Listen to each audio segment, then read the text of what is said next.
A wrong turn out here can get people in trouble. It was our first time in Whistler, so we decided to go like the biggest chairlift we saw.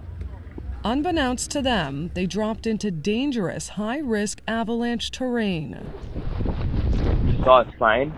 It said that it was not recommended, expert only, and not patrolled. We thought that it was maybe just an expert run. They've asked to remain anonymous. Everyone in their group is visiting from Montreal and are between the ages of 20 to 15. We saw a bunch of snowboarders. There were maybe 6 or 7.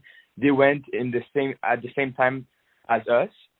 So we were like, oh, okay, we'll just follow them. But then at one point, we're not too sure where to go because we lost the snowboarders. It quickly became clear they went the wrong way.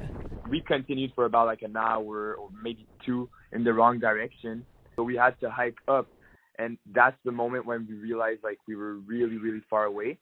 The area is called Cake Hole, an out-of-bounds section that requires a high level of skill, knowledge, and experience to get through.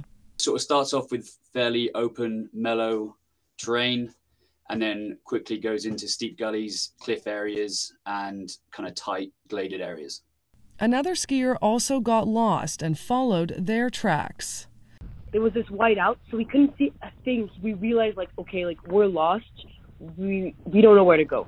With daylight fading, they needed help. Search and Rescue was able to track their location with an app and guide them. We were also kind of scared for the risk of avalanche.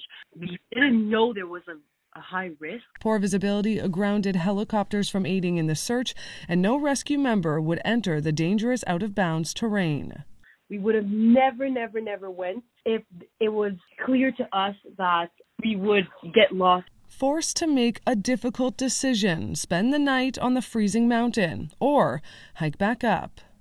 We had nothing. We had no matches. We had nothing at all. Panic mode, we're no, we can't sleep here. We're not going to spend the night here. Let's just go back up. They kept hiking for 9 hours in deep snow, and finally, at 11:30, they made it back in bounds and skied down. Whistler Blackcomb is grateful for the positive outcome and hopes this story will prevent other incidents.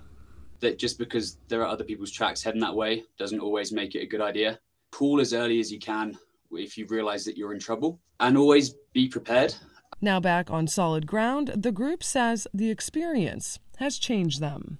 Cautious about where we're going and everything. Even with a sign that says not patrol, I won't go, that's for sure.